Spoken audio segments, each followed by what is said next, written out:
반갑습니다. 한국사 대중화와 올바른 역사 교육을 위해 열심히 뛰는 한국사 전문 강사 강재민이 인사드리도록 하겠습니다. 오늘은 지난주에 이어서 고려태자 원종과 훗날 원세조가 되는 그 유명한 쿠빌라이의 운명적인 만남에 대해서 한번 들려드리도록 하겠습니다. 먼저 지난주 내용을 한번 정리해 보도록 하겠습니다. 고려와 몽골은 무려 28년 동안 큰 전쟁만 6번 치르게 됩니다. 물론 고려가 기주성, 처인성, 충주성 등지에서 세계 최강 몽골을 상대로 세계 전쟁사상 기적 같은 승리를 거둔 것은 사실이지만 전체적인 전쟁의 판세를 바꾸지는 못했습니다. 수많은 백성들이 죽거나 다쳤고 또 몽골의 포로로 끌려갔으며 또 온 국토가 초토화되면서 잿더미로 변하게 되는 것이죠. 그러자 고려 조정 내에서는 몽골과의 화친을 주장하는 광화론이 대세를 이루게 됩니다. 하지만 당시 집권층이었던 최씨무신 정권은 이러한 광화론에 결사 반대하면서 오히려 몽골에 대한 결사 항의를 주장하게 된 것이죠. 하지만 1258년 드디어 최씨무신 정권이 막을 내리게 됩니다. 왜 그러냐면 이 광화론의 대표적인 문신 관료였던 유경이 최씨무신 정권의 핵심 장군이었던 김준과 손을 잡고 바로 1258년 최씨무신 정권을 끝내게 되는 것이죠. 무려 4대 62년 동안 철옹성 같았던 이 최씨무신 정권도 결국 막을 내리게 된다. 우리는 역사를 공부하다 보면 어떠한 권력도 어떠한 부귀 영화도 영원할 수 없다는 사실을, 그러한 평범한 진리를 깨닫게 됩니다. 그래서 저도 그렇고 여러분도 그렇고 항상 겸손한 마음으로 마음을 비우고 매사에 최선을 다하겠다, 집착해서는 안 되겠다는 생각을 하게 됩니다. 자, 그런데 이제 김준이 변합니다. 이게 무슨 말이냐면 우리 이런 말 있지 않습니까? 화장실 들어갈 때와 나올 때 마음이 다르다. 김준이 그래요. 이제 자기가 고려의 최고 권력자가 되어서 이번에는 김준 무신 정권을 열어가게 됩니다.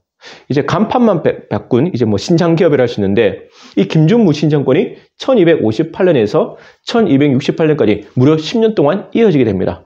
그렇다면 김준도 당연히 몽골과의 강화를 반대할 수밖에 없죠. 왜냐하면 몽골과 강화를 하게 되면 당연히 왕정이 복구되고 그러면 무신 정권은 존립 자체가 안 되거든요. 따라서 이 김준도 반대했지만 결국에는 1259년 몽골과의 강화 협상에 나서게 된다. 이게 무슨 말이냐면 울며 겨자 먹기로 이제 떠밀리듯이 강화 협상에 나서게 된 거죠. 그 당시 이제 몽골과의 강화론이 조정에 워낙 대세이기 때문에 그 여론의 압박을 견디지 못하고 결국 김준도 강화 협상에 나서게 됐고 그 강화 협상의 대표 주자로 바로 고려의 태자였던 원종을 보내게 됩니다. 그래서 이제 고려 태자 원종이 강화 협상의 대표로서 몽골에 파견되는 것이죠. 어찌 보면 이 원종의 두 어깨에 고려의 운명이 달려있다, 이렇게 봐도 틀린 말은 아닙니다.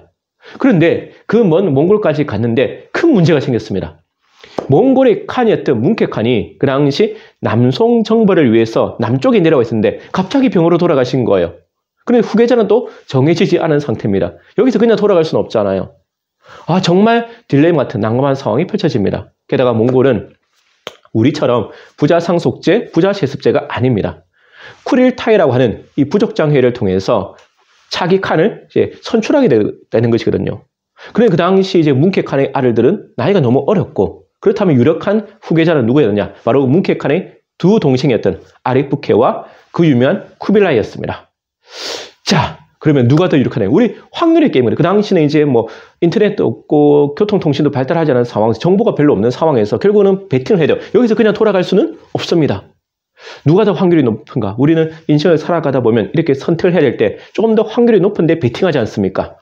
그 당시 대세는 그래도 아리푸케였습니다. 이 아리푸케라는 사람은 수도 카라코룸을 수비하고 있었고 또 형이었던 뭉케칸의 장례를 주관했으며 또 수도에 살고 있었던 많은 몽골의 황족과 귀족들의 지지를 받고 있었거든요. 반면에 이 쿠빌라이는 그 당시 남송 정벌 때문에 남쪽에 내려와 있었는데 상대적으로 조금 불리한 입장, 열세했던 입장입니다. 그렇다면 우리가 볼 때 아리푸케한테 베팅하는 것, 아리푸케를 찾아가는 것이 좀 더 성공할 확률이 높은데 이 원종은 의외의 선택을 하게 됩니다. 정말 이 원종의 선택 하나에 고려의 운명, 우리 민족의 운명이 달려있거든요. 잘못 쓰면 어떻게 됩니까? 나라가 망할 수도 있는 상황이다, 밑보여서. 그런데 원종은 대신함이었던 아리푸케가 아니라 바로 쿠빌라이를 찾아갑니다. 정말 왜 그랬을까? 이 쿠빌라이를 찾아갔던 것이 과연 우연한 만남이었을까? 아니면 의도적으로 찾아갔을까? 현재도 논란은 있지만 이를 입증할 수 있는 정확한 사료는 없습니다. 그냥 추정해 보는데 원종의 이동, 동선하고 쿠빌라이의 동선을 봤을 때 원종이 일부러 찾아가지 않고서는 만나기 힘든 동선이다. 그렇다면 원종이 처음부터 쿠빌라이를 작정하고 찾아갔다 볼 수 있겠죠. 그럼 왜 쿠빌라이를 선택했을까?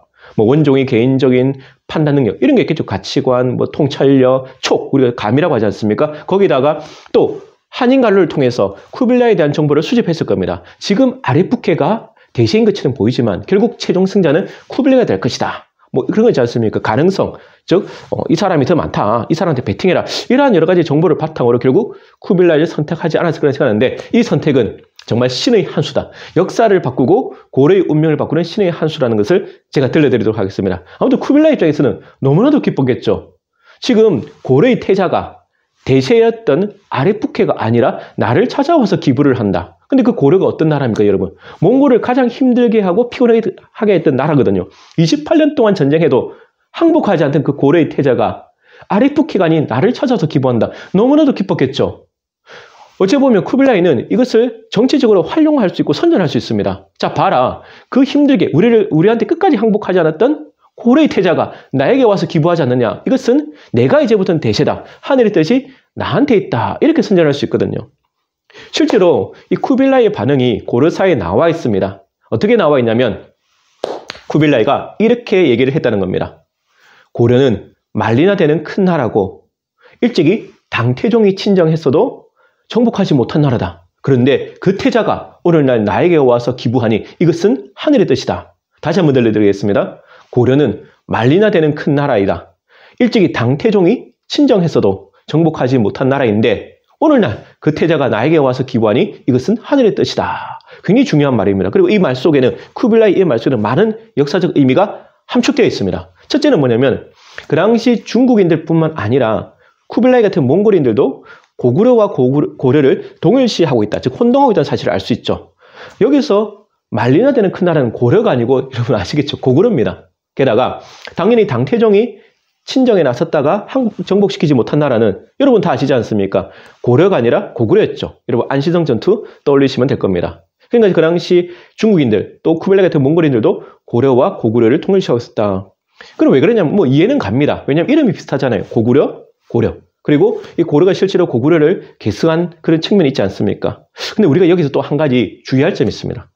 우리는 고구려의 국호를 당연히 고구려를 알고 있죠. 맞습니다. 고구려 또는 구려라고도 나오죠. 근데 이 고구려라는 국호가 장수태왕 이후에는 국호가 고려로 바뀝니다. 많은 분들이 잘 모르거든요, 사실은요. 처음에는 고구려라고 불리다가 장수왕 이후에는 고려라고 불렸고 여러 가지 기록이나 사료에는 뭐 고려 또는 고려태왕이라고 기록이 나옵니다. 그러니까 중국인들이 이제 고려라고 알고 있는 것이죠. 근데 그 고구려가 고려라고 이름이 바뀐 그 고구려가 668년 멸망했고 그러다가 나중에 918년 고려의 태조 왕건에서 또 고려라는 나라로 계승되지 않습니까? 이렇게 정확한 지식이 없다 보면 이 고구려와 고구려를 통일시할 수 있는 것이죠.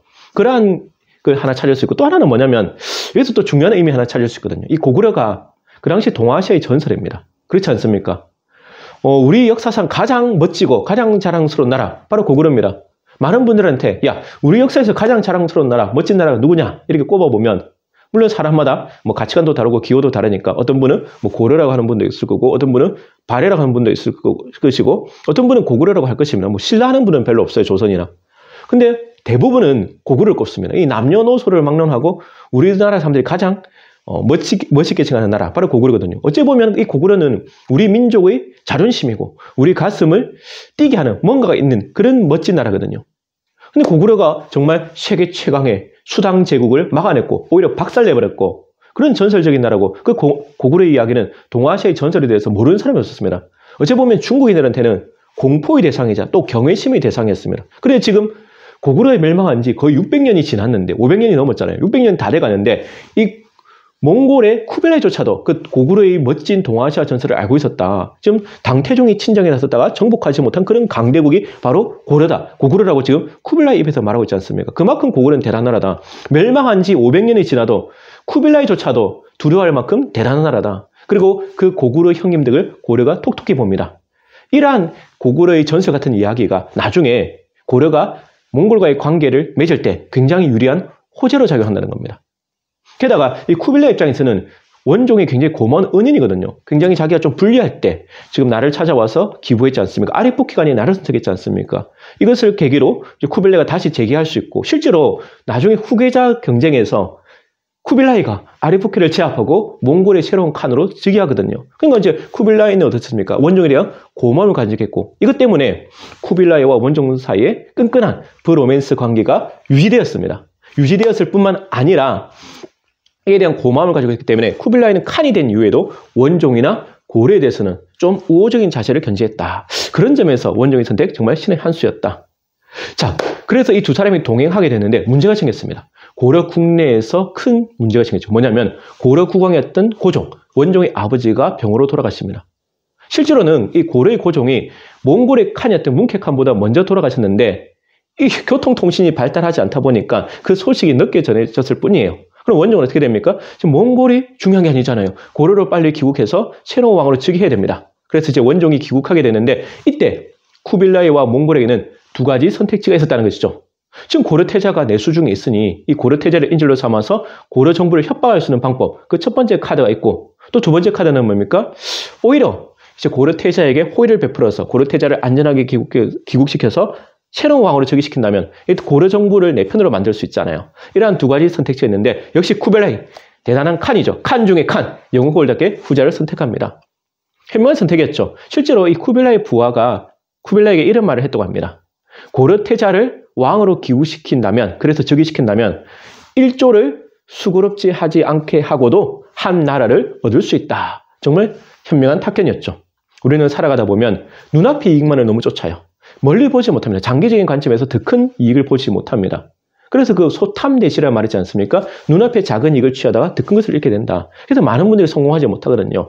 저는 또 여러분들, 역사를 공부하는 분들이지 않습니까? 항상 소탐대시를 하지 말자. 눈앞에 너무 작은 이익을 쫓지 말고 더 장기적인 관점에서 더 큰 이익을 보자. 크게 봐야 되거든요, 사람은. 그래야 크게 성장할 수 있습니다. 그래서 지금 당장은 손해를 보더라도 의리를 지키고 신의를 지키고 대의를 쫓고 그러면서 좀 덕을 베푼다면 나중에 10배, 100배 더 크게 돌아올 수 있다는 사실 여러분도 명심하고 저도 명심하고 생활 속에서 실천하셨으면 좋겠습니다. 그렇게 해서 이제 쿠빌라이가 원종한테 군대까지 붙여주면서 안전하게 기후시키게 되는데 또 문제가 생겼어요. 그 문제가 뭐냐면 그 당시 집권자였던 김준 입장에서는 원종의 기국이 어떻습니까? 달갑지 않죠. 굉장히 불편합니다. 왜냐하면 이 원종은 대표적인 친원파고 또 광화론의 아이콘 같은 사람인 뿐만 아니라 이제는 쿠빌라이의 후원까지 등에 있고 있는 사람이에요. 이 사람이 원종이 귀국해서 새로운 왕이 된다? 그러면 당연히 김준의 정치적 입지는 좁아질 수밖에 없는 것이죠. 그래서 김준이 나름대로 정치적 승부수를 던집니다. 제가 볼 때 어슬픈 바보 같은 도박이긴 한데 뭐냐면 왕을 바꾸는 것이죠. 원종이 귀국하기 전에 원종의 동생이었던 안경공 창을 새로운 왕으로 옹립하려는 시도를 하게 되는데 이 시도는 실패로 끝납니다. 왜 그러냐면 원종의 아버지였던 고종이 죽을 때 끝까지 유언을 남겨요. 다음 왕은 태자인 원종으로 꼭 해라.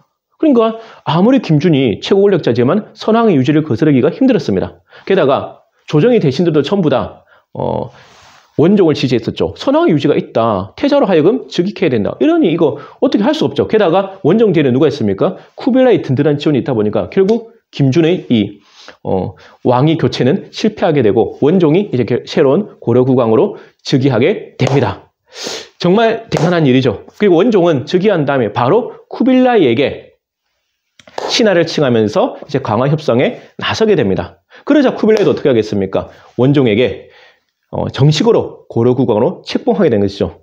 그리고 나서 원종은 이제 강화 협상에 본격적으로 나서기 전에 6가지 선제 조건을 내세웁니다.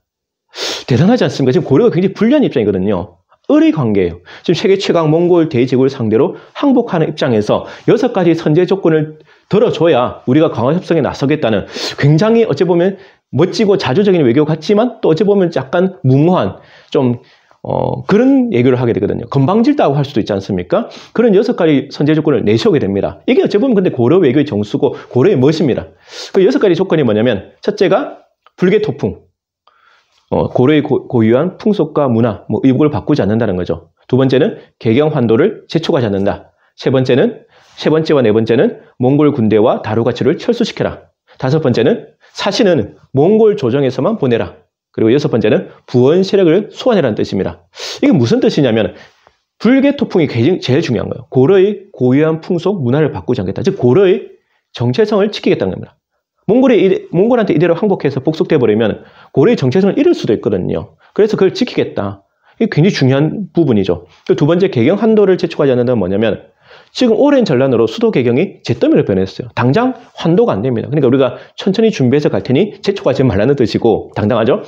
몽골 군대와 다르과치를 철수시키는 것은 몽골 군대와 다르과치 그 감독관이지 않습니까? 이 사람들이 남아있으면 고려가 계속 내정 간섭을 받습니다. 그러니까 이 사람들 일단 철수시키라는 것이죠. 그리고 사신은 몽골 조정에서만 보내라. 무슨 말이냐면 당연히 사신은 몽골 조정에서만 와야 되는데 그 당시 몽골의 황족들이 각자 사신을 보내서 여러 경로로 고려를 수탈하고 공물을 뜯어갔다. 그러니 이제 앞으로는 몽골 조정에서만 사신을 보내라, 이런 뜻입니다. 마지막으로 부원 세력을 소환해라. 이건 뭐냐면 그 당시 몽골과의 전쟁으로 몽골에 투항한 세력들, 그런 고려인들이 많거든요. 근데 그 사람들이 몽골에 아직도 살고 있다. 그러면 이 사람들이 어떻게 되면 고려가 항복한 다음에 당연히 고려 내정에 간섭하겠죠. 그러니 그 몽골에 항복했던 그 부원 세력을 소환해라는 조건입니다. 자, 이 6가지 선제 조건을 내셨는데 굉장히 좀 몽골 입장에서 쿠빌라이 입장에서 굉장히 오만불손하고 기분 나쁠 수도 있는 상황입니다. 자, 쿠빌라이가 이 6가지 선제 조건을 들어줄지는 다음 주 기대해 주시기 부탁드리겠습니다. 자, 정말 원종의 선택, 신의 한 수였죠. 그 당시 대시했던 아리푸케를 따르지 않고 쿠빌라이를 찾아갔던 거, 나름대로 여러 가지 판단과 정보에 기반해서 했겠지만 그 당시 인터넷도 없고 정보 기술도 없는 상황 속에서 그러한 선택을 했다. 그리고 그게 고려의 운명을 바꾸고 역사를 바꾸게 되었다. 우리도 살아가다 보면 여러분 여러 가지 선택해야 될 순간이 오지 않습니까? 그게 인생이거든요. 그때마다 대충대충 살지 말고 정말 신중하게 사력 있게 판단해야 된다. 요즘 사람들 보면 너무 대충대충 살아요. 생각하는 걸 귀찮아합니다. 그냥 마음 가는 대로, 감정 가는 대로. 그러면 인생도 별로 안 좋습니다, 여러분. 마음 가는 대로 그냥 대충대충 살면 인생도 대충대충 변하는 겁니다. 우리가 좀 더 나은 인생, 좀 더 행복한 삶을 살기 위해서는 항상 고민하고 책도 많이 읽고 공부도 하고, 그리고 항상 판단할 때, 내가 행동할 때는, 언행을 할 때는 항상 신중하게 잘 판단해야 된다. 여러분, 그런 삶을 사시길 부탁드리면서 오늘 강의 여기서 마치도록 하겠습니다. 제가 항상 여러분께 드리는 말씀이 있죠. 여러분들의 응원과 격려가 제게는 가장 큰 힘이 된다는 사실입니다. 여러분, 앞으로도 많이 시청해 주시고 또 구독해 주시고 알려주시길 부탁드리겠습니다. 저도 어려운 여건이죠. 저 혼자 찍고 저 혼자 편집하고 좀 어설프긴 하지만 끝까지 초심을 잃지 않고 바른 역사를 알리기 위해서 최선을 다하도록 하겠습니다. 여러분, 항상 건강하시고 행복하십시오. 지금까지 한국사 전문 강사 강재민이었습니다. 여러분, 감사합니다.